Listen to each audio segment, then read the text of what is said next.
2016. Congratulations to all teams for making it this far. In opening government, we have something long but Leiden. In opening opposition, Denmark is slightly nicer. Opposing government, Madame Sun, and I'm going to show you around A. My name is Jay. I will be showing this round with me are Simona. And Nicholas. Speeches will be 7 minutes in length. Does everyone mind timing? I can do it if not. I have gatekeeper. Oh, perfect.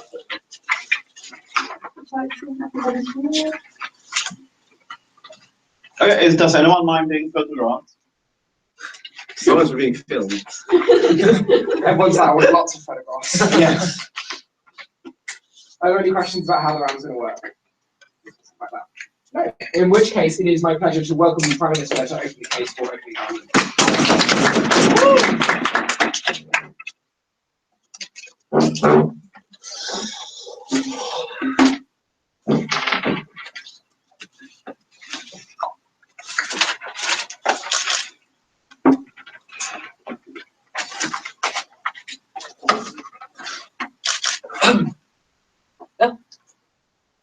Religious preferences are amongst the strongest preferences people have. At the moment, you believe something is fundamentally wrong and it goes against the core about what you are, what you believe, what you stand for. Not only do you believe it puts an illegitimate burden on you to be formed, but you also believe it's impossible to help dependent patients in the way they should. Our case is going to be simple. 3 things in the speech. 1. Surely a model. 2. Impact on the patients. 3. Impact on the doctor and health system. In terms of a model, we think we're largely going to do this on a conversation basis and formalize it so that we can check our schedules, etc. There will always be a certain amount of doctors in the hospital which can do a certain procedure or it can be checked, etc. We're going to check to what extent it are religious preferences. Know that you're at all times allowed to change them. For example, if your religious preference changes, that the Pope changes their mind, or at the moment you see you're convinced of certain procedures, etc. So if you're going to talk about that, then you don't have to do this procedure. Whatever, you won't be fired, you can do all procedures. We're willing to look at money and salary, etc. at the moment that's relevant. We don't really think that's a thing. 2 important clarifications at the start of the speech. 1, like in terms of a principal stance, we are happy to also take all the personal purposes into account. AK not help with procedure that's wrong for other reasons. We do however think those generally speaking are significantly less strong and therefore far less part of the debate. If opposition wants to spend time explaining that they are similar to some extent, we are more than happy to consider this help. Second important clarification, access to healthcare is simply not a thing in this debate. We also give some analysis for that. It's very simple, we think we can put loads and loads of money into this. Probably everyone in this debate agrees that it's important that you have direct access to this kind of healthcare. That means you can overpay doctors to go to the countryside, as you're currently effectively being done in Germany. Assuming that it's a bigger problem on the countryside, we can get in more doctors. You're also happy to do double shifts. We simply don't think that's a thing in this debate. Any questions? Oh no. Cool. Firstly, impacts on patients. Firstly, note, the doctors that are going to out this probably is going to be a relatively small group. If they're not these doctors who believe this is not a procedure I would perform on myself, for example, euthanasia, but a procedure in which you say this is actively wrong. We don't believe this is legitimate or allowed. This is something I do not believe part of it anyway. At the moment, you know that your doctor possibly does that, or at the moment your doctor does that, a couple of things are going to happen. 1, we think when it comes to screening and applying subjective criteria, it's impossible to do properly. Note, for example, that the Dutch guideline for euthanasia says that you need to assess whether life is still worth living. At the moment, you believe every life stems from God and therefore is inherently worth living. It's impossible to properly apply those criteria and to properly use it. That means people don't get access to the healthcare and the procedures they have to do, also because you're not allowed unlimited B-checks, etc., etc. To the extent if you're getting it, you think you're, for example, getting far significant restrictions or have to suffer significantly more. But that's going to be very draining. You never get a proper screening and proper procedure. And not only access to healthcare can less, but also the system gets more variable. Secondly, we think in many cases patients are going to find out or at least get suspicions. We do believe currently there are simply doctors who are telling this. So when they have to perform an abortion, they're simply saying, we believe this is wrong, I believe you're making the wrong choice. That's harmful, but it also will be stuck with signals. For example, doctor being incredibly critical. For example, doctor asking you to reconsider it again and again and again. That would also be a massive cross on the wall of his office. The crucial thing is this, on that side of the house, you can never be sure that your doctor is actually okay with the procedure, that he isn't secretly blaming you, that he is not condemning you, that he's not believing the wrong choice. At the moment, you have the idea that the doctor is or might be mad at you, believe you as an individual believing, simply doesn't trust you, you're far more unlikely to trust that doctor. Why do we care about it? 2 big reasons. 1, I think it's very important in terms of healthcare that doctors and patients talk to each other. At the moment you feel condemned for an abortion, you cannot talk about the psychological trauma that abortion makes cause you. It means life gets significantly worse because it's going to be very vulnerable. At the moment you're talking about euthanasia, you want to have a discussion about your doctor, but the moment you're going to do this, the complaint you're feeling, the health that you're feeling, it's impossible to do it at the moment you feel condemned by the doctor, simply cannot talk this. It means healthcare gets worse and in many cases people die. Secondly, we think simply life gets worse. It's a doctor you have a trust relationship that's going to make one of the hardest choices of your life directly possible, at the moment you've been condemned by the doctor leads to huge psychological damage. Why can't they just go to another doctor? 4 reasons. Reason 1, money. It's a shame that in many cases, like healthcare is still privatized, it means you need to get another doctor, you should put in many hours, simply people lack that money, or simply people lack that money. Too many cases, it's too late. Now, for example, at the moment you have an abortion, you're getting the abortion, and then there's loads of emotional procedure afterwards, etc. If the emotional harm is already being done, it's possible to get them out and also get to another doctor. So again, goes for screening for euthanasia. Thirdly, now that you have no clue whether that actually doctor is going to be better. At the moment you're in a very religious community, you can go to this doctor who's condemning you, but at the moment it's a very, very Christian hospital. You have no clue that another doctor will be better, that you can actually go there. So I really don't see this happening. Yeah. Would you allow parents to deny their children life-saving procedures for religious reasons? Presumably not, if it turns out to be not strategic for our side of the house. You're more than This is smart guys, CG is really smart, so we'll probably find a way principle around it. Just allow me to say that. Cool. Secondly, impact on doctors that don't happen. Note, firstly, that moral preferences are among the strongest preferences. The moment that you get physically sick, the moment that you feel horrible because something fundamentally wrong is happening is one of the strongest feelings we have, generally speaking. But also know that religious preferences are amongst the strongest moral preferences we have. You believe that there's a deity which is not only infinitely good and powerful, which controls your life and is infallible, and that deity is thinking, is blaming you for doing something, for enabling something that is fundamentally wrong. It's an incredibly strict and harsh feeling which leads to loads of remorse and loads of psychological trauma. Of course, not for all Christians, but for their parents, it's very important subject we're talking about.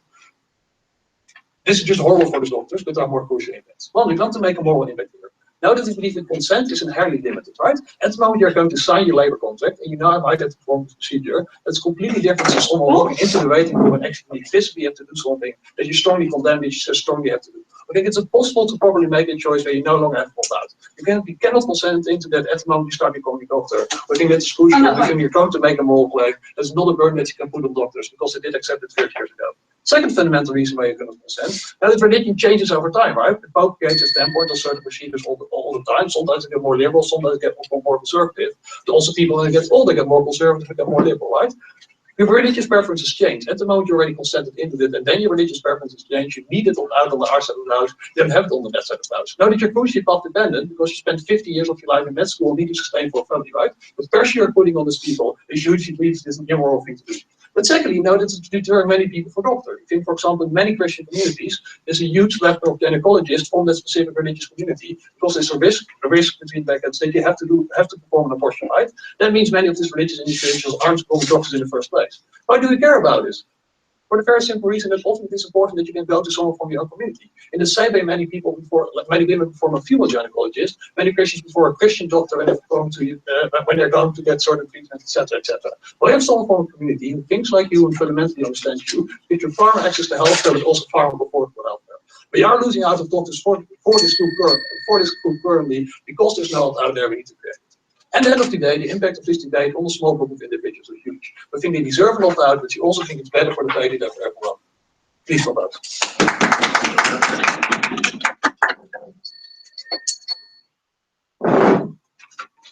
I'd like to thank the Prime Minister for that speech. And I'd like the Leader of the Opposition to open the case for opening opposition.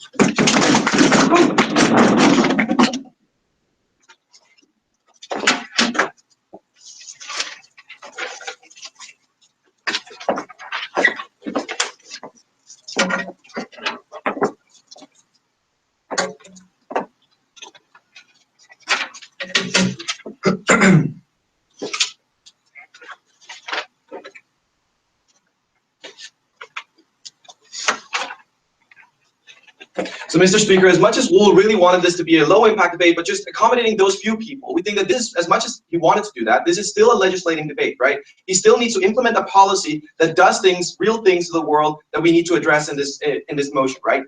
Going into that, let's first deal with some of the things the rules said before I get into my own case, right? Firstly, their model, they talk about how procedures will probably still be done because it's so few people who will actually be denying it, right? We think that's not necessarily true, right? As Clara will explain further, we're basically saying that by proxy, we're allowing hospitals to deny giving certain procedures, right? Because a hospital can via the doctor's right to deny procedures, they can then deny giving entire procedures as a hospital, as an institution, right? We think that that's problematic. We think that those are some of the risks that they're taking by making this legal, right? We're not saying that this is something that will happen on a major scale, but making that a risk is something that is problematic principally as well as practically, which we'll get into in our case specifically, right? Arguments. He said two things that we think are specifically worth noting, right? Firstly, he talks about how as a patient, it's very harmful to come to a doctor that's condemning your problem, right? We don't think that that's necessarily a specific problem that you're solving with this motion, right? We think that the problem is in general that you're in a society that condemns the situation that you're in, right? We don't think that there's a specific change just because your doctor suddenly denies you or does your operation but doesn't really want to, or saying like, hey, abortion is bad, but let's get this baby out of you, right? We think that that's not something that this motion addresses in any way, and is therefore not really relevant, right? Then he talks about how it's, as a doctor, it's difficult to follow the principles of religion, and therefore you need to stay flexible. You need to be denying the new things that always pop up, right? We don't think that as much as religion does change slightly, sure, it gets slightly more conservative or slightly more liberal, depending on the pope, we still think that that these differences are marginal, right? It doesn't suddenly mean, all right, now we are perfectly fine with all these procedures. And if that's the case, sure, then we need to address that specifically. But we don't think that that motion is something that they don't get to fix this problem with that motion, right? Because this motion just basically allows, like, that's something that can be done on a societal level. That's not something, or in a hospital policy that an individual religious community can deal with, right? No, thank you. We think that it's not necessarily the case that entire countries need to have a policy just so that people can stay with the constantly moving pace of religion, right? Moving into our own case, I'll be doing two things for you in my speech, and firstly, I'll be talking about the personal principle, why it's principally wrong as a person to do this. Secondly, I'll be talking about religion in society, what role it plays, how we legislate around it, right? And lastly, Clara will talk more about the practical implications of for example, letting hospitals by proxy deny entire procedures, right?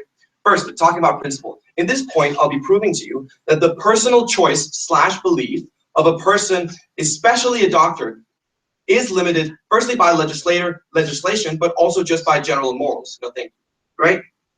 Two things. Firstly, specifically to a doctor, I'm sure you've heard this tons of times, but doctors sign a Hippocratic oath, or it's part of their thing, their job, whatever, the job description, right? This Hippocratic oath means that they have to do whatever they can to save lives, right? Just clear problem. Why is it a problem that they specifically, no thank you, why is it a problem that they violate this oath? We think that it's a problem because it's crucial that we, at least principally, as much as it happens sometimes in practical that doctors deny operations even though they're not supposed to, at least in principle, we can assume that they will want to, right? That means what the specific difference is that now as a person in general, you will seek out your doctor unless you're in a community where you know that, well, nobody will do it. You seek out that doctor, and the principal difference is that you can assume that they will want to do that thing. Whereas in this new world, then it's basically a lottery principally. Why is that a problem? No, thank you. As a patient, it's very uncomfortable to have a very significant problem and not knowing that it's going to be taken care of as best as they can when going into the hospital, right? There are many problems surrounding this. We think that that's a certain kind of discomfort that we don't want surrounding hospitals, surrounding healthcare, right? Secondly, we think that personal beliefs can't overrule just general laws and legislature that we do. No, thank you. I'll be talking more about how we legislate around it later, right? But we think that we have many laws that limit your religious beliefs, right? We think that, first of all, Rule couldn't take a stance yet. I can't wait for their stance on Clara's PY. But basically, we legislate things that you can't do even though they're religiously prescribed, right? These are actions like, for example, forced marriages that are illegal in most Western countries. We think that those are the reason why we legislate these things is because we needed to agree on a middle ground, right? We needed to agree in somewhere where we could all be together, where all people give up on something, right? That includes religious people. We think that generally we need to accommodate all people, and we do that best by providing that middle ground, and therefore everyone needs to sacrifice something. We can't just allow people to let their personal beliefs be something that can hurt themselves. Opening.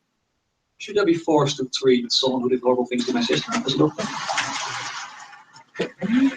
Okay, so firstly, we think that the practical implications of this is even more never than your motion. We think that secondly, we think that as a doctor, you can probably deny it yourself, and then you can have someone else do it. But regardless, we think that principally you're not allowed to deny any operation as such. We think that the practical implications are hardly never, no thank you. And I'm sure Clara will deal more about this following your stature of example, right? Second argument, talking about religion and society. This argument I'm going to be explaining to you how on a governmental level, religion is perceived and legislated around, right? So this is on a more holistic societal level, right?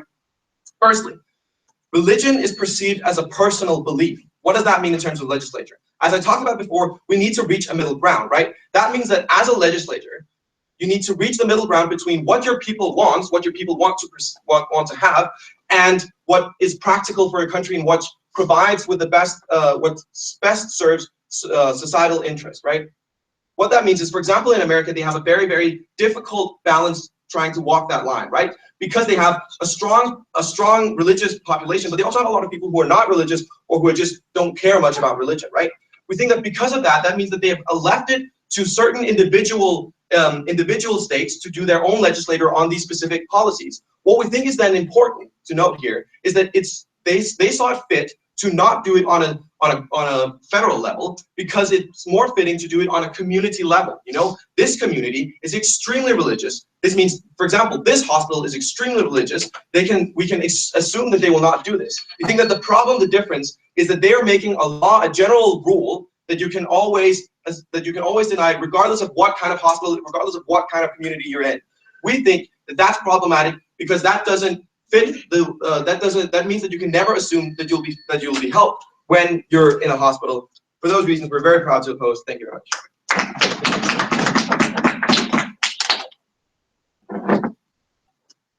I'd like to leave the opposition for that speech and invite the opponents to continue the case for opening up.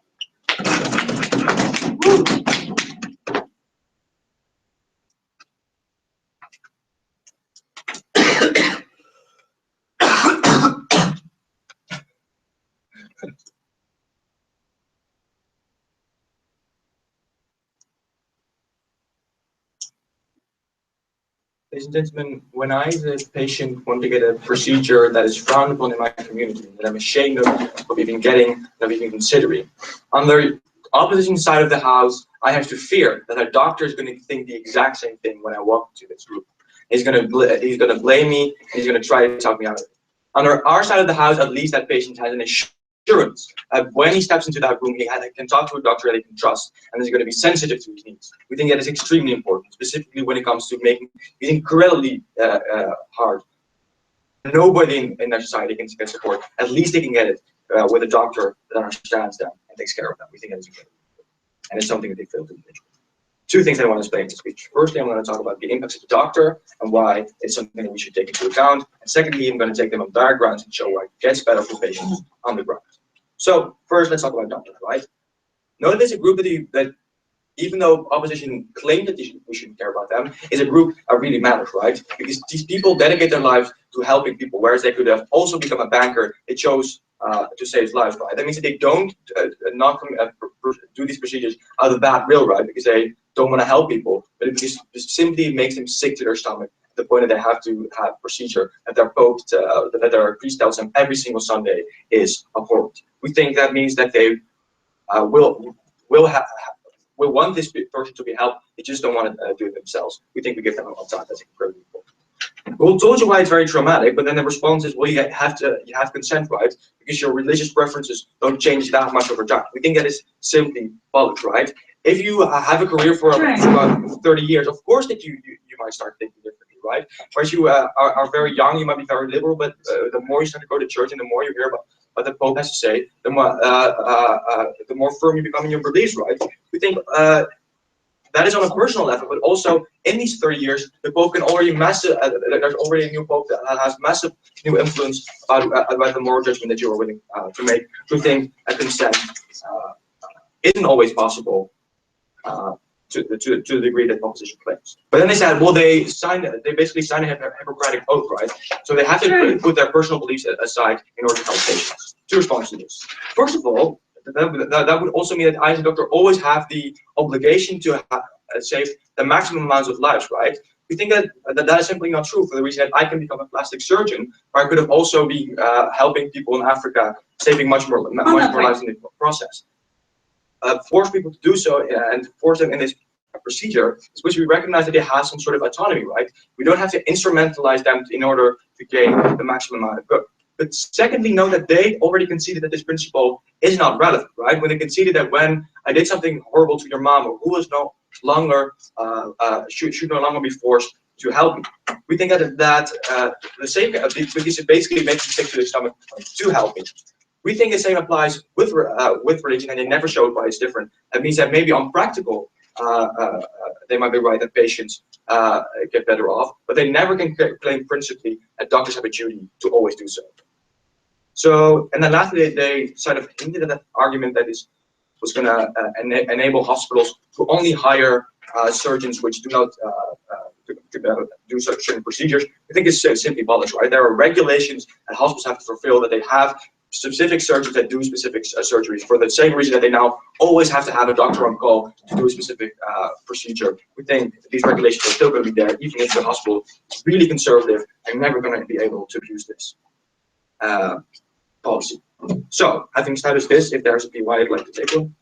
Sure. So, we force soldiers to partake in conflicts they find deeply unethical. We force lawyers to take cases that they wouldn't want to take. Why are doctors different? So we would dispute that we force lawyers to take cases that they don't want to take, right? They have a choice for that. We think also we don't necessarily think it's justified to force a soldier to fight in a war that they don't think is justified, right? If you're gonna like ask a POI like that, be sure that it's intuitive, that it's actually something that we should do. Okay, moving on to patients. First of all, so what Wolf told you here is how important it is that you have a good relation with their doctor, right? And opposition claim very easily, well, yeah, but society already blames you, so why does it matter whether your doctor blames you as well, right? Basically for the two reasons that we'll outline to you, right? Firstly, because of the massive authority figure that he is, right? He's the only one that in your eyes can be objective, right? It doesn't let his experience or his personal beliefs or his priest be clouded, right? Because he's a professional and he can look at your case specifically, right? Also, because you probably know that he has seen other people suffering in this way, right? And then even if he has all of the knowledge, he still believes that you shouldn't be able to do so, right? This is often gonna make people doubt even more about their decision. It's maybe gonna like put them off doing it in the first place. We think it's harmful because they would want to do it personally, but if anything, it's gonna make them feel even more guilty in the years after. But the second reason that I will outline to you is that trust is very important, right? We think, given that these procedures are often something that you are ashamed about because you feel like a sinner, that is not something that you talk about easily, right? Not with your community, and certainly also not with your doctor, right? That means that you need someone that's going to be objective and honest, right? For the same reason that if I have a very bad secret about I don't know, I probably want to tell a friend that is going to be not judgmental about this, right? It's going to be supportive of me. It's going to try to make me feel better about this. That is not something that a doctor can always offer you on your side of the house. But then opposition wanted to claim that this would probably mean that there will be worse healthcare for these people because doctors no longer wanted to perform certain procedures. We think that is simply nonsense, right? Because we already explained that hospitals are forced to hire doctors that do these procedures, and we're going to throw a lot of money at this, right? We think that the problem already solves. But also know that we also explained to you that there will be more doctors as a whole in certain hospitals, right? That means that maybe we have less doctors and less quality for a very specific treatment. For all the other treatments that a gynecologist performs apart from abortion, we get way better treatment because now hospitals can get to pick a doctor that otherwise would not have taken upon this job, right? Which means that even if you claim healthcare on a very small and a few cases, we take better healthcare on a very broad case because we make sure that all of the other procedures that a specialist does get better. Ultimately, we believe that a doctor does not have the duty to do something that makes him sick to his stomach. We think it makes the lives of patients better. We think it makes healthcare better. We beg to propose.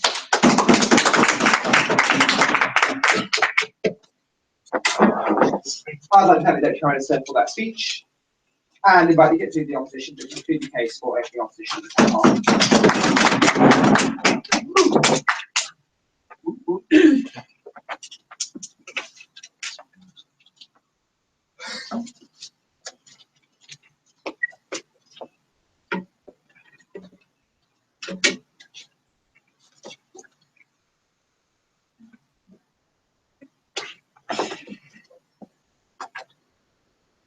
Mr. Speaker, let's just for a second compare the worst case scenario opening government could come up with. I, in Utah, go to have an abortion because I've been raped and my doctor will condemn me.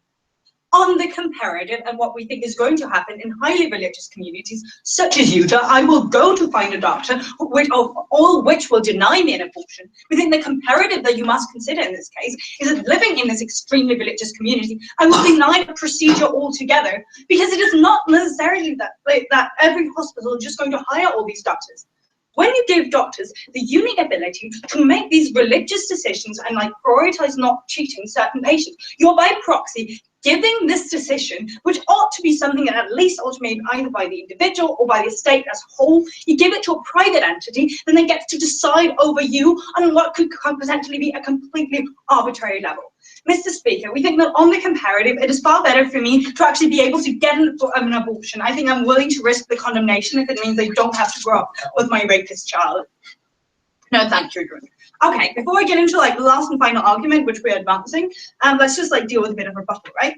Okay, first of all, we think that this entire idea of consent is at large taken down by the idea that doctors go in and they specialize within the services that they actually want to have, right? We think that a highly religious doctor is not necessarily going to go in there and say, great, I'm going to be specializing within abortion. We just don't think that's going to happen in the vast majority of cases. No, thank you. But we also take it a bit further, right? We say that when you decide to specialize as a doctor, you do it because that's where you think you can help people more. We're not saying that every doctor has the obligation to just save everyone. We're saying, no, you should specialize in these certain things. You should specialize in what you want. And then since you have specialized, then you have the unique opportunity to do help someone. And that's why we would not allow any personal influence ever to influence. We are happy to see a doctor who might have had something bad happen to his sister. We still think he should treat this person because in the hypocritical oath, he said that he was going to always do his best, no thank you, to help these people. We think consent is taken down by the fact that doctors do specialize. We think that is when they consent. We think they have to live up to their reputation. Let's just analyze the idea of doctors being critical, right? We think it is far better to have a doctor who might be against abortion to then tell you, are you really sure you're going through this? We think it is this sort of guidance and counsel that the hypocritical oath also gives to you. Essentially, we think that these are pretty damn big decisions, right? Do we want to get euthanasia? We think it's absolutely fine to have a doctor you talk through with it and who then helps you actually come up. Because on the comparative, we think that the condemnation you face when the doctor is simply saying, oh, wait, no way I'm going to do this, taking such a big step away from you. We think that's when you really feel that what you're doing is absolutely abhorrent because the guy who swore his life to help you will refuse to do certain procedures such as blood transfusions, such as euthanasia. No, thank you. I think that is when you feel really damn bad. Okay, lastly, this idea of objective doctors, it should be someone you can always trust. We think that you pretty much trust your doctor. We think he's going to be objective when he evaluate on a basic purpose. We don't really think that is a big point in this case, but I'll talk about why specifically having trust to this doctor is going to be bad in this case. No, thank you. Let's just quickly address. Let's address why private entities should not really be allowed to make these decisions on basic rights. Mr. Speaker, as much as they try to make this a low impact, you must consider the highly religious communities, particularly talking about South America, particularly talking about places such as Alabama and Utah. Hospitals, by proxy, can now refuse to do all kinds of certain medical procedures. Why is this? Well, we can, by using this doctor's individual right, simply I as a director can just not hire any doctors to, choosing to not perform these certain procedures, particularly euthanasia, particularly abortion. What does this mean? It basically means that we now have arbitrary factors deciding upon your right to decide what happens to your body.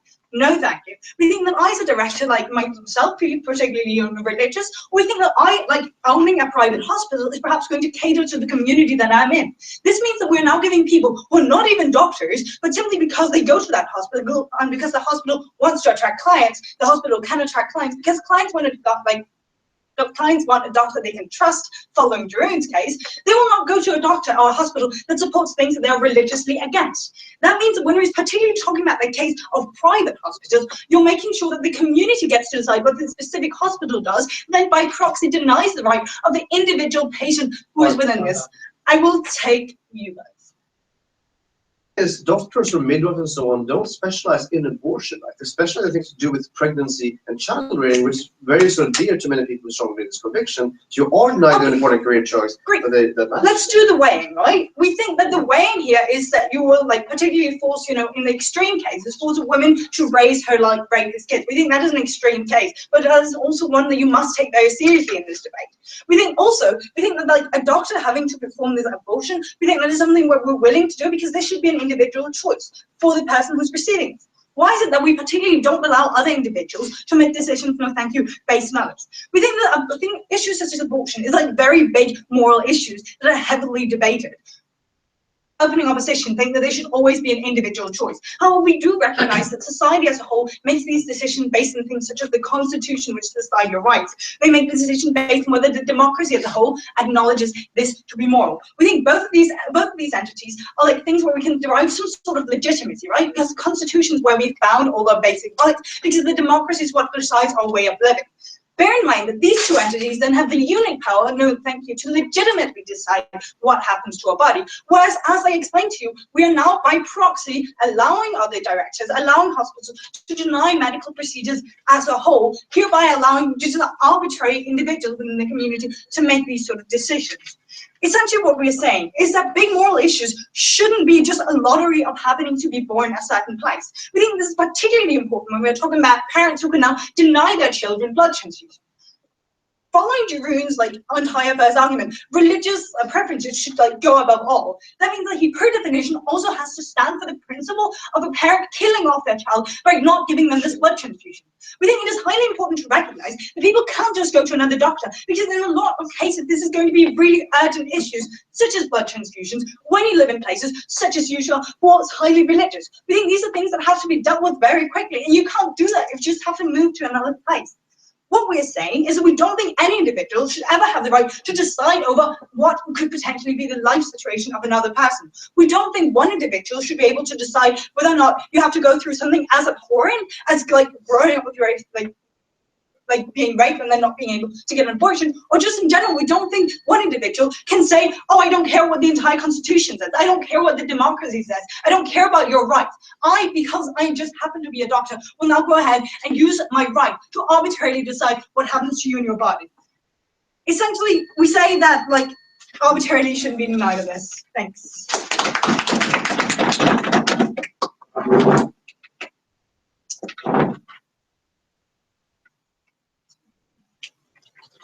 I'd like to have a plead the opposition for that speech, and invite the government member to open the case.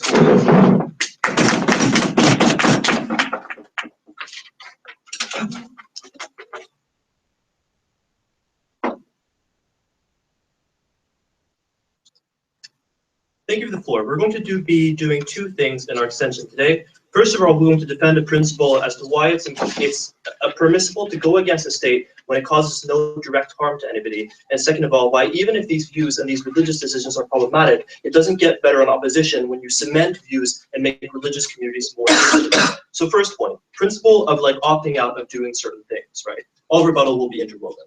So the thing is, we live in a multicultural world with varying worldviews and opinions, right? We have to take a principled stance on what the state should and shouldn't allow. That's why we're having this debate, right? We believe in government that we have a principle that we generally apply to this. We allow people to do things that cause no active harm to other people. We don't think that there's any other valid way of determining what is and isn't allowed, because that impact is always personal. So opening opposition says that at the end of the day, we have to agree on a middle ground. But we don't agree on what that middle ground is. Like, nobody agrees on what that middle ground is. For that reason, we think it's better for people to make their own decisions as long as it doesn't harm other people, right? So the idea here is, in response to what the closing sort of opposition asks, is like, it's actually true that we do allow people to opt out of conscription if it goes against their personal beliefs for these reasons. This is what they're saying, right? And here the burden is even lower, because presumably we don't like, make the armies sort of less efficient, right? So the thing is, when the opening opposition asks this point of information, they say, would you allow a mother to deny a sort of life-saving medication to somebody? We say, no, we wouldn't, because that decision would lead to a death, right? So the question on this principle that we have to ask, right, is there active harm, right? And opposition say, aha, there is, right? And that is because hospitals won't be able to offer these things anymore. But they never explain why this is going to be the case, right? Because at our test house, we still see the hospital as having an important obligation of providing these sorts of things, right? So like it's unclear why hospitals wouldn't be able to sort of hire people that would perform these kinds of procedures, right? In fact, we think there are many reasons as to why we should believe that they will, right? The idea is that if there are very few people in a community that like don't want to sort of perform abortion, what they'll do is they'll just raise the wage and say, we're going to pay a lot of people because we have like a high demand and sort of there's a lower supply for this sort of thing. We're happy to like accept applicants. Is there anybody here, right? So the thing is like in their sort of nonsensical world, right, of like where people are 100% religious, right, and there's absolutely nobody that's going to do this, presumably none of those people will be seeking these procedures in the first place anyway, right? So even if we take sort of the best case where like nobody wants to do this, probably it's also the case that nobody is seeking this in the first place either, right? So the idea here is because hospitals will function, because hospitals will still provide this, anybody who wants a certain medical procedure will be able to get it, and no act of harm is done to them, right? Therefore, the decision of these individual religious people doing this doesn't cause any harm. We also think that in this principle, there's a principle of state inclusion, right? As sort of opening government has covered, people don't choose religions, it's something that sort of you're born with, right? We think that like medication, sort of like, and the healthcare system is a central function of the state, right? It's one of the primary functions of the state, right? And this doesn't stop like, things like, so the idea here is that if you prevent this from happening, religious people with certain views are unable to participate in that institution, right? We see that for the same reason we think it's not okay to deny sort of religious people from running for office. We say that a religion and like what people are born with shouldn't determine the extent to which they're able to engage with state institution. We think this is particularly harmful, especially because as my partner Pio and I, like a lot of people that work in healthcare are passionate about life. They are passionate about the things that they're doing. Not being able to do these things because of the specific requirement they have and a specific thing they want to opt out of is not good, right? But let's take them sort of sure. Yeah. So religions are obviously massively heterogeneous, whatever. Like they're massively diverse in terms of like the values that they hold. Right? Yes. In light of that, why do you think that no Muslims want to become doctors in that case? Why do you think all of them hold these beliefs? I mean, we don't think that like some people can opt out, some people won't. So like some Muslims may want to do it, some would not. So we think like, again, this is a question of like individual choice, not just saying that like, you know, no Christian people or no Muslim people can do this. I'm not really sure, but maybe you can expand on that. Okay. Okay, second point.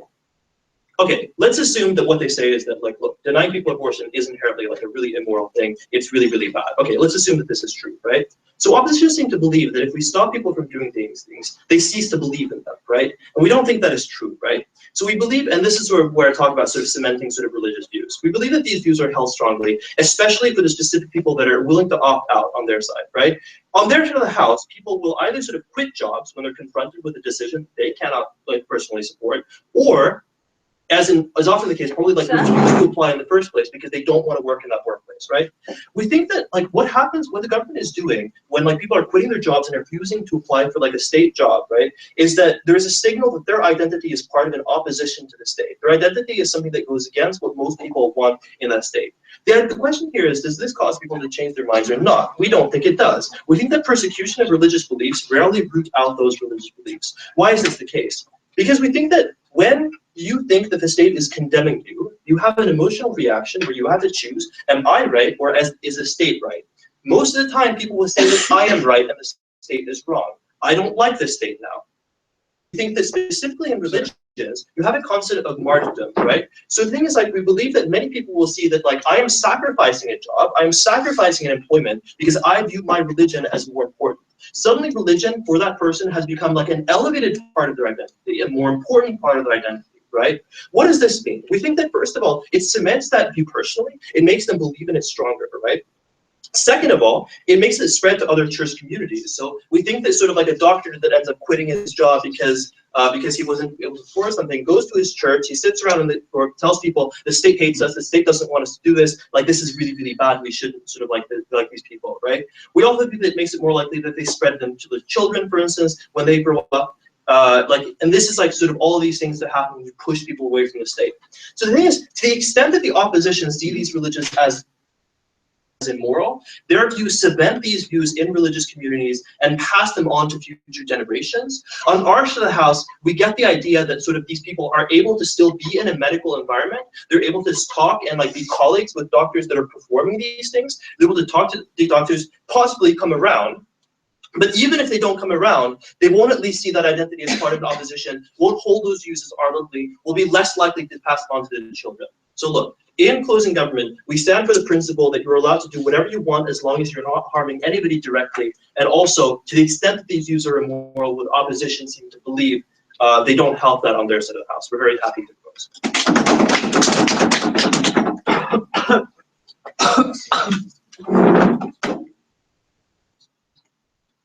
I'd like to thank the government member for that speech and invite the opposition member to open the case for closing opposition.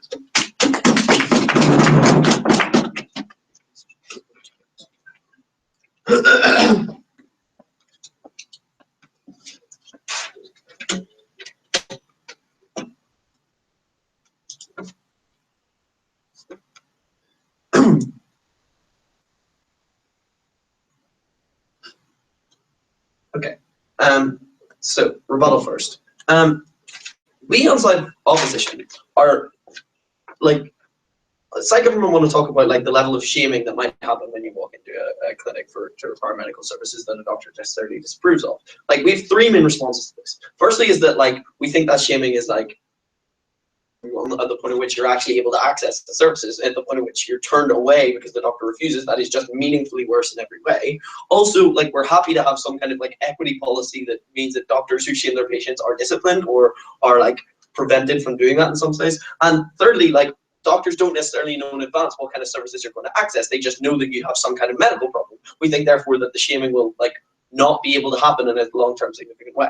Right. We also think they also want to talk about like religion as an absolute thing that is like monolithic in its doctrines. Right. We don't think that's true. We think there are a variety of religious interpretations within any tradition of faith. Right. We think there are theological interpretations as to which acts are righteous. Witness the many disputes about whether religious people can fight in wars or how they can fight in wars. We think there already are strong incentives for people to become doctors, and we think these heterogeneous traditions of faith mean that people will be able to make their own trade-off as to whether they think that like the virtues of helping people, because these careers are service careers, which makes them necessarily maybe particularly attractive to people of religious faith, we think people will be able to make the trade-off between the moral hazard that they might feel and the virtue of literally everything else they do, right? So talking about some of the stuff that CD talked about, like they talked about how this policy has no active harm. We think the active harm is the reduction of access that we've already talked about, but particularly that active harm comes about because of the social stigma against doctors that is particularly created by the public awareness that doctors have an individual opt-out from these medical practices. Moreover, like they talk about like principal legitimacy for like the individual to have this right. We think it is far more principally legitimate for politicians to decide what is legal and what should be offered, right? For two reasons. One, like the government most likely in a system is going to be employing these people, so the government is going to be like in charge of drawing up the contracts and what services need to be offered, right? But more than that, the government is representative of the entire population, not just one religious group, right? The government is therefore able to come to some kind of compromise to say that, like, yes, we will offer abortion. Maybe we'll only offer abortion after like before 24 weeks of the pregnancy, or draw some sort of line as to say this is acceptable and this is not. Maybe we will offer euthanasia way move, right? They will do that in a way that is representative of populations. That makes them good. They also talk about martyrdom complexes, right? We think martyrdom, like feelings of people wanting to be martyrs and wanting to fight against the system. We think that that does have harms, but those harms fall on our side of the house because they get that martyrdom complex gets worse when churches and religious organizations, instead of fighting on political issues and putting pressure on politicians, are putting pressure on individual medical professionals who are just trying to go about their everyday job and saying that those individuals need to make religious choices and like fighting war against them. I will talk more about that briefly. Okay, so thank you. So access, right? OG want to map out this problem of access. They fear that they will fund it and that they will like just fund this stuff and they will have magic solutions to solve this problem, right? We don't think that making out is legitimate, right? We think that there are two main reasons for this, right? We think that this because social stigmas exist against these certain things, right? They're in highly religious communities. There's not just a stigma against like the existence of the act of abortion. There is a stigma against anyone associated with it. This means that like at the point at which you do this and you give people the power to enact those stigmas, we think those stigmas are vindicated. We think they become stronger. We think they're transferred from issues to individuals. These stigmas would therefore hinder people's ability to like go, like just travel and get these services. That like these stigmas would allow people to like protest. They would allow like a wider variety of doctors, not just the highly religious ones, to say no, right? That is vital because it means that even though there might be a small amount of religious people, like any doctor practicing in that community would not be able to practice if they didn't opt out, right? We think that's necessarily bad, right? Moreover, we think they talk about how it is vital for people to have doctors similar to them. Note that there is a direct clash there with the idea that you want to have a doctor similar to you, but like no doctor from a highly religious community will be able to offer these services because they will all be under massive pressure to opt out, right? That necessarily is a tension. Like we in CO uniquely prove why, although there might be few doctors that have these strong beliefs, they will do that in full as a whole, right? We believe that in these conservative society, we're talking about women's sexual health, we're talking about gender reassignment surgery. We believe that people object to these services being offered politically and religiously, right? But they still occur because people trust in doctors to be impartial actors. At the point at which there is this opt-out, we believe that like religious organizations and people in those highly religious society will know that the decision is in doctors' hands, right? This means that in the social spaces these doctors interact in, we think it's their neighborhoods, in their social clubs, when they go out anywhere, when people know in these small communities they're a doctor, and know these religious areas are often rural, they are often places where everyone knows each other, they will know the community doctor, right? They mean that like individuals will approach them and like ask, like be aware if they have opted out, and if they haven't, they will tell them that they should opt out. They will try and put pressure on them. They force opt out. They will not be able to like show their face around town without people whispering behind their back, right? We think there is a meaningful difference there because people aren't putting pressure on the issues; they're putting pressure on the person. We think that is significantly harmful. I'll talk about impacts in a second. I will take closing. In many religious places, religious organizations provide significant funding to hospitals. On your side of the house, this disappears when hospitals require religious people to go against their beliefs. Okay, like we think that like state-funded healthcare is probably better than religiously funded healthcare. Like we're happy to have state-funded healthcare. Like that takes away any of that impact. So 3 impacts of this strain on doctors. Firstly, doctors have a stressful and harrowing job as it is. They face lots of ethical choices. Now that they have the added pressure of their constant, like all of their social spaces and regular interactions being fraught with this idea of like whether they have opted out or not, we think that gets meaningfully worse. Moreover, we think there are like fewer doctors to go to these conservative communities. Like we think that means these communities will have worse health because health is something that you need a local doctor. You need someone right there in your community, right?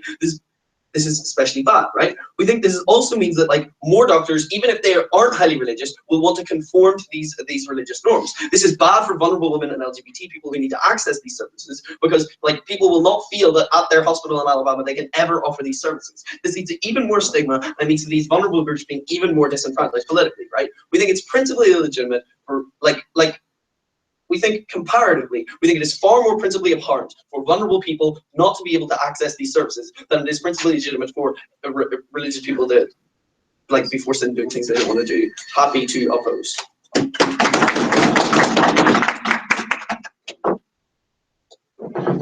I'd like to have the opposition member for that speech and invite the government whip to make the case for opposition bench.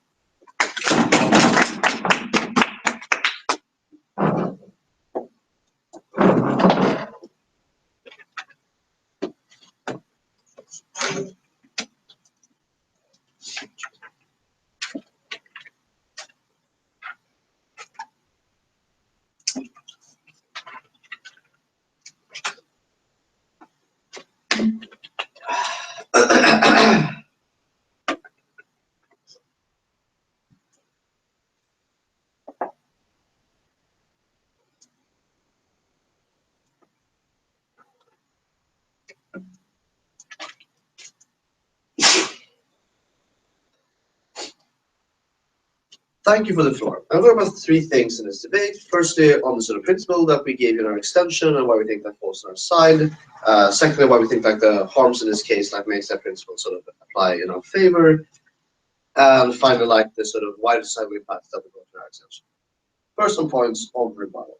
So closing opposition tells that like there are diverse religious beliefs. But also more like abortion is a very strong belief and a very sort of dividing thing where like you should either sort of strongly opposed to it or not, right? And like also like people have personal beliefs should be respected either way, right?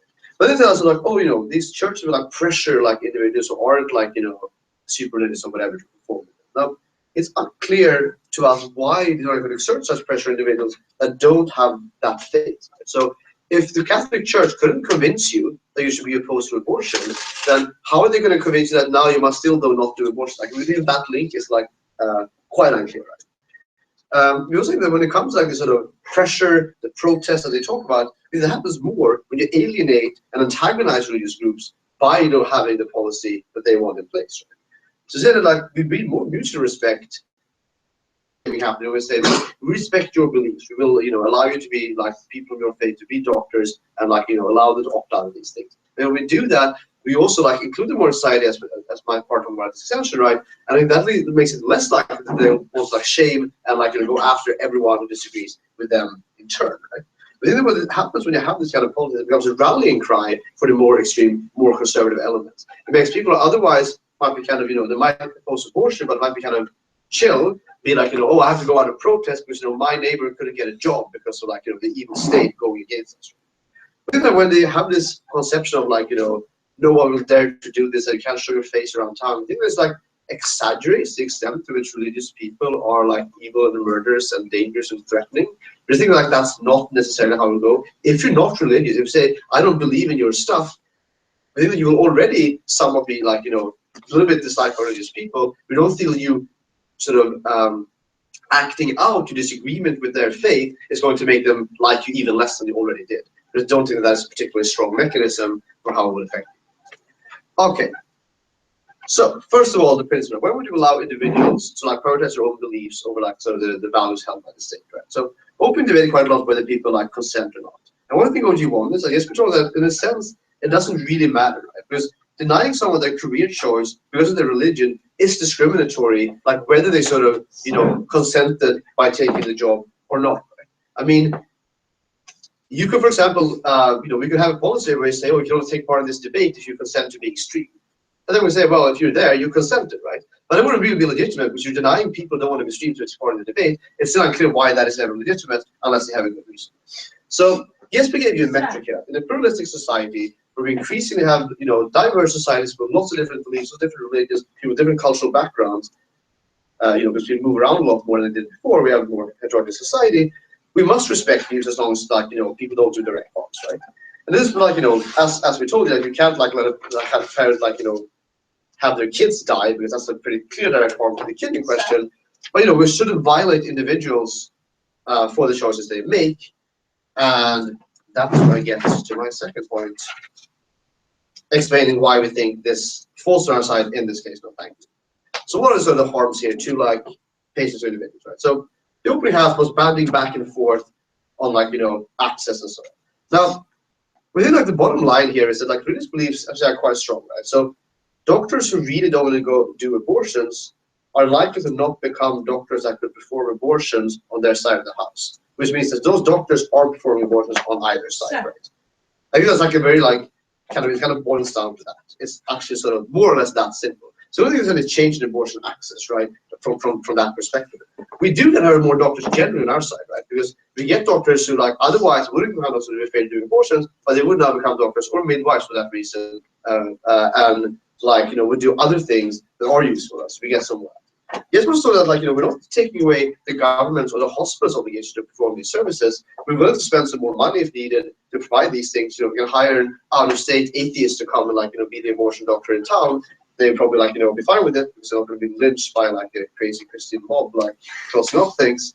And we also point out that like likely doctors are going to exist in proportion to demand, right? So if there's a highly religious community, there might be a lot of doctors wanting to perform abortions, but there also probably aren't going to be as many people wanting to have abortions because they're presumably highly religious and don't like them. Right? So I mean, there's somewhat this also solves itself.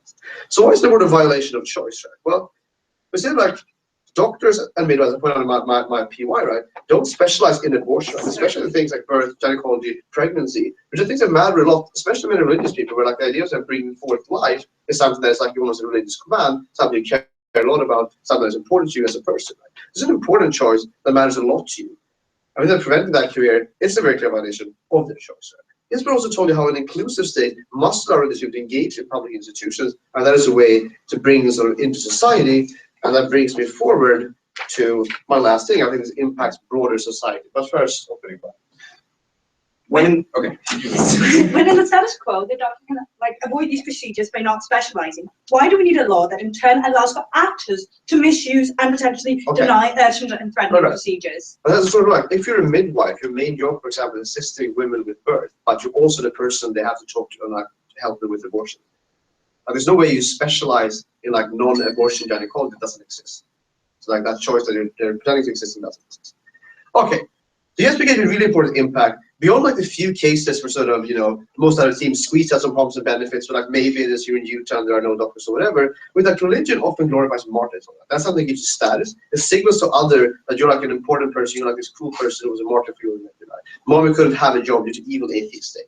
But the narratives that promotes, that alienates people away from the government, away from mainstream society. It makes the government as an active enemy to you and your group and your identity. Let's remember, abortion is murder to many people, right? Imagine that you sort of refuse to murder an infant and then you get fired for that choice. This is something these people will be extremely upset about. And we think that what happens then is you create huge resentment, people retreating further into sort of their bubble of feeding onto that sort of evil. There's less interaction with the mainstream, less interaction at these hospitals, for example. I mean, this is actually the biggest harm in the medical system in this debate, as per my partner, which is that religious groups finance a lot of medical care in general. Lots of things related to abortion, but in general, a lot of hospitals, a lot of medical activities that are likely to go away if they perceive the government as being opposed to them, as a system being against them. I mean, that this is something that will affect people, especially in poor rural areas that depend on this a lot more than anything we've heard from opposition. We're very proud to stand with opposition.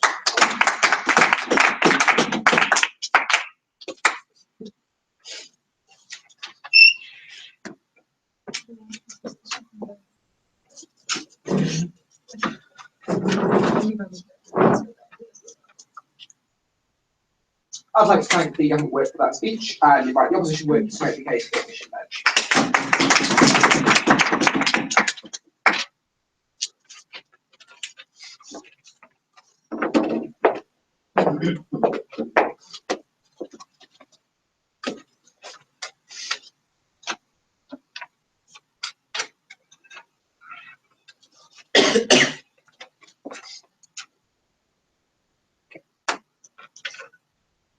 I want to make the comparisons incredibly clear. In the status quo, doctors aren't shamed for procedures that they perform because they know, because wider society knows, specifically religious people know, that there is no way you can change that. The doctors don't have an active influence in terms of what procedures to choose or choose not to partake in. That's what doctors don't face the shame politicians do. Specifically, when we give doctors the opportunity to opt out, that's when we get religious conservative groups specifically shaming doctors and shaming them for the beliefs and for their actions. That makes life for doctors meaningfully worse. It means that these the doctors are likely to be pressured into not doing the kind of practice we think are incredibly important, and that makes life specifically for people in rural communities and religious communities actively worse. 2 points of clash. 1, what is the impact on doctors? 2, what is the impact on patients and wider society? Let's start then with doctors. Let's start by dealing with what OG says when they say that we have a disproportionate impact on doctors at a point which they have huge ethical problems with the choices that they make the status quo, and also added to that by CG, you also now that means that their career paths are somewhat restricted, right? Notice first of all that everyone conceding this round that we're talking about relatively few amount of individuals. Why? Because most doctors tend to be altruistic and tend to swear to help others, which means to put others in front of their own religious and personal preferences. Notice too that not too many people are this religious in the first place, right? Religion overall, especially Western democracies, tend to be on the decline. Not many people are that religious. So notice this is necessarily a quite limited impact from the get-go. Notice still though that while we still have some doctors that we might violate consent, we need to take them into account. A couple of responses there to why we don't particularly care about consent for doctors, right? First of all, we agree with OG, you get OO, at the point at which they say that it's probably illegitimate to make sure that a doctor has the doctor can control the patient, right? But notice too specifically why that's so important. Because in the same way that like doctors might not choose religious practices, like patients don't choose their diseases, right? At the point which that's quite important, that like the patients don't consent into having a disease. At the point which that happens, we think the massively important, of course, to cure them, especially because people will swear a Hippocratic oath. The worst case scenario that they post then is that some people might first quit their jobs. We are reasonably fine with that. First of all, there are quite few individuals. Second of all, they're literally the most educated people we have in our society. We're reasonably sure that they're able to find some other job elsewhere. We're okay with that, we're biting that harm. The third thing that we hear, that's specific from CG, is that we're cementing religious views these people have to become martyrs. Like this means that it might, spread religion further. Notice how uncomparative this is. At the point at which these doctors are already happy to quit their jobs because they're so religious they cannot conform to the practice of their job, we think they have all incentives in the world to already spread those religious beliefs to their children and to wider society. We don't think that cementing of religious beliefs becomes that much worse. The fourth thing that we hear in terms of like doctors then, from specifically CG, is when they say that there's an active harm principle, which means that we should give these people an opt-out at the point in which they pose no active harm to others. That is like not a response to the material they're opening in terms of why have reduction of services, the rich and expensive one. It's also not a response to when we say that you now put specific pressures on other doctors. At the point where there's an opt-out policy for some, all doctors are subject to being more pressured in the status quo. That is horrible. Why? Because notice what Richard says then. At the point at which these doctors are specifically politicized for religious conservative communities, like that's when they have even further pressure that will add a huge mental strain to these particular people that Pop French wants to care about. We get two questions in terms of why this pressure occurs from CG. No thanks, guys, I'll take another couple of minutes. The whip asks is, why would you pressure doctors? Notice the pressure that religious conservative communities pose on all other actors in the status quo. Notice how they protest outside of abortion clinics. Notice how they're shaming politicians that are actively like supporting abortion or other like similar like practices. We think massively important. Notice how they're shaming victims at the point at which like people in these rural conservative communities are shamed for asking for birth control or shamed for asking for gender reassignment surgery. Notice that this doesn't happen to doctors because people know that they have no active influence over the decision. That changes specifically when we give these people an opportunity to opt out. The second thing that they ask them is, why will doctors be affected? Because like they already were stigmatized because of not being religious. Like this, the change specifically is that now these doctors in particular are violating a principle that like God himself concedes is a sacred right to many. At the point where you know that a doctor specifically consented into performing an abortion, not only is abortion murder, that doctor in particular becomes a murderer. That is a massively important stigmatization. That means that's like to be a massive strain on those doctors. We think first of all, taking opening in a couple of seconds.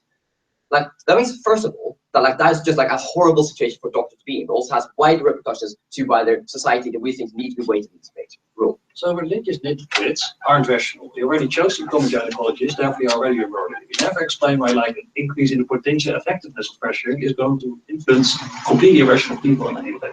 Yeah, no, because like in the status quo, right? These gynecologists who like probably aren't all that religious, right? Get away with like performing the practices because these religious like nutheads, if you will, they directed attention elsewhere. They direct all their stigma and all their pressuring into politicians or into victims. When doctors in particular are pressured, we think first of all that's horrible in them. We think that a lot of them will want to change their mind because no one wants to be pressured by their entire community. We think that's horrible. That's how you get to this access in the first place. What's the impact on patients then? If we've proven to you that we now have further string of doctors that are likely to change their minds to avoid this kind of pressure. One, we're less likely to have access to massively important health issues, right? In terms of abortion, in terms of when gender reassignment surgery, in terms of birth control, right? Like notice too that in men so what we hear is from OG again is that like at the point in which you have an opt-out policy, like at least now you know that the doctor will assist you. That is untrue. Notice that most of the time when you book an appointment with your doctor, the doctor does not know what the meeting will be about. So when you then, like in status quo, when you move into like your hospital and you say, I want like birth control, you might get some kind of shaming, right? But at least that doctor will actually conform to what you want. Like what will change is that specifically walk into that same meeting and you now say, I want birth control. That doctor will say, I refuse on ethical and moral grounds. That is likely to be much worse shaming for the patient and likely to never ask for that service again.